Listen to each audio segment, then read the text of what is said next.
Hi guys, welcome back to Paracord Planet. Today we're making a bracelet based on the character Woody from the movie Toy Story. There's a fourth one coming out this summer, and so we thought it would be good to honor the toy that started it all. So I've got here colors Harmony, Fast, and Light Blue. You'll need about 3 to 4 feet of each of those, and you'll also need a 3/8 inch brown buckle. Let's dive right in. Because I have 10 feet, I'm going to find the middle and then fold it in half again to use about 5 feet, so that I'm not taking out of the middle of my length. Conserve paracord a little bit. Starting off with the blue. So we'll start by pushing that fold down through the top of the brown buckle, and then just loop that cord over the top and cinch it down in a cow hitch. Once that's all set, go ahead and find both ends. Make sure your cord is untwisted, and put both of those ends down through the other side of the buckle.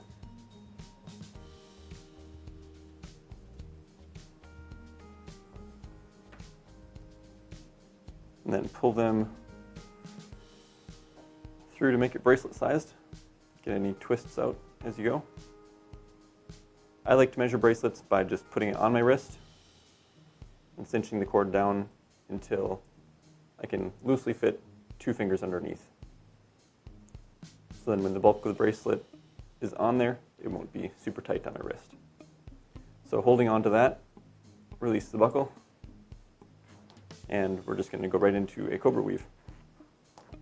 So start the cobra weave by putting one cord over the top. Most of you have done this before. This left cord then is going to go over that one, and then around the back of the bracelet to come up through this loop.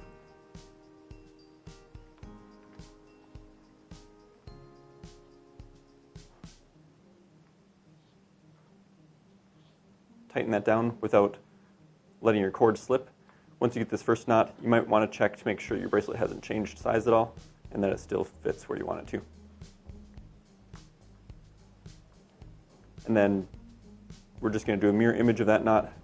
So left cord over the top this time, right cord down over that, and then around the back and up through the loop.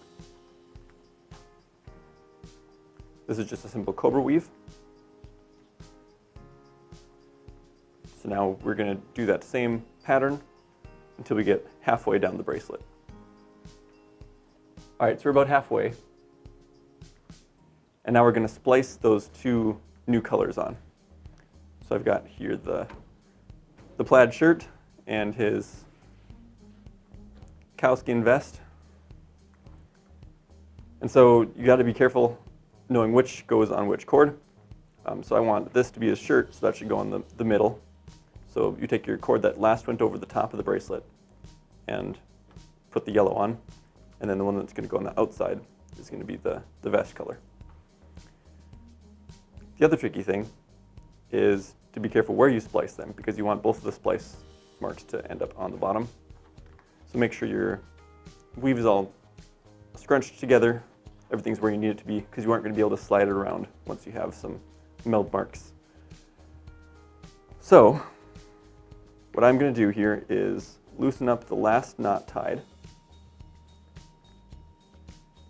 and then go ahead and, this is the outside one for his jacket. I'm going to clip that right on the bottom. And then we will melt those together.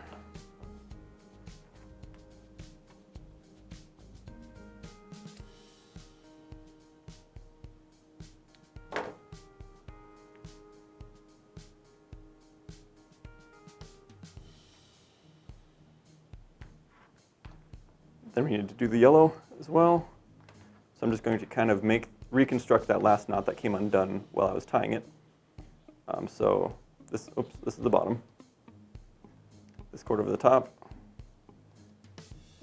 and the cow through the hole. So now when we cinch it down, we've got that meld mark on the bottom hidden out of sight. So now we'll kind of have to redo that again. This one's a little bit trickier because there's not as much room to hide it because this one's going across the top. So tighten that back down to where it should be, and then mark whatever is right under that bump. And that's where we want to cut it. It's right there. And I'll just leave a tiny bit because it's going to melt back a little ways. It's not the end of the world if you do this wrong. You'll just have to undo one more knot and redo your melds.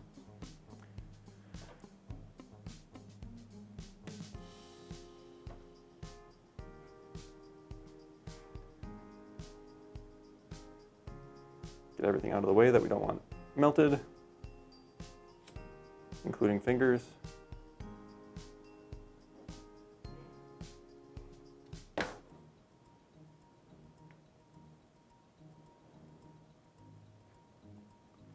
careful if you're trying to sculpt the melt mark while it's still hot. It's easy to burn yourself. All right. So there we go, tightened down. We've got both melt marks on the bottom. So we can continue on with our weaving. So now this is our top cord. Put the yellow across the top, black and white around the bottom. Pull all the extra through. I've got way more cord than I need here. And there's our new colors. So now the reverse knot, and then we'll keep on having that black and white on the outside, yellow across the middle. Catch you at the end. All right, so there it is done. We've got his vest and shirt all completed. So now all we have left to do is to clip those ends.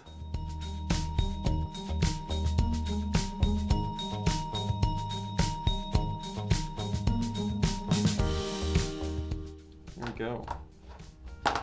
Turn right side up, and there is Woody.